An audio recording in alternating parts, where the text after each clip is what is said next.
Uno de los desafíos más grandes que enfrenta nuestra humanidad es el exceso de dióxido de carbono en la atmósfera.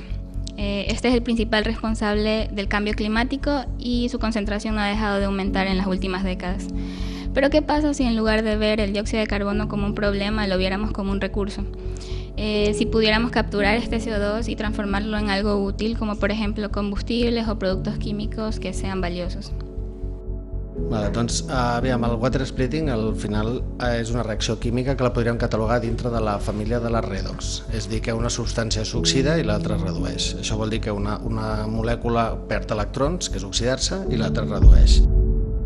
El problema es que el CO2 requiere una activación con gran carga energética, por lo que se debe superar una barrera termodinámica y cinética muy grande. A la natura aquí ens juga en contra perquè la natura fa servir estructures molt complexes i que, com estan dintre, hi ha molts cofactors que estan interactuant entre si i a part es van regenerant amb el temps.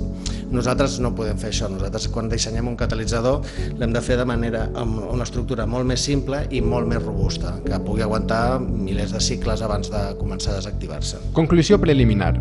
Amb llum solar, aigua i CO2 es pot generar combustible líquid viable. Eficiència actual, moderada. Potencial de millora, alt.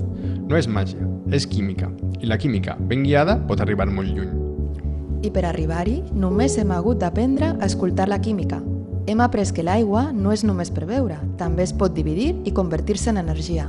I que el CO2 no cal expulsar-lo sempre, també es pot aprofitar si tens els catalitzadors adequats. És una nova peça dins el sistema.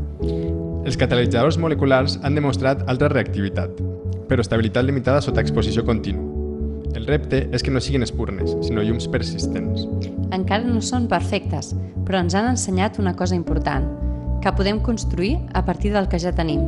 No cal buscar fonts noves, cal reaprendre a fer servir les de sempre, reutilitzar, redissenyar, reinventar. Hem passat de capturar CO2 a transformar-lo, de respirar a actuar, de veure molècules soltes a imaginar cicles.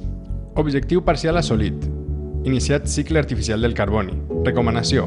Continuar desenvolupament. Necessitem catalitzadors que no només funcionin, sinó que aguantin. Que no només acceleren, sinó que també resisteixin. Com tot allò que val la pena.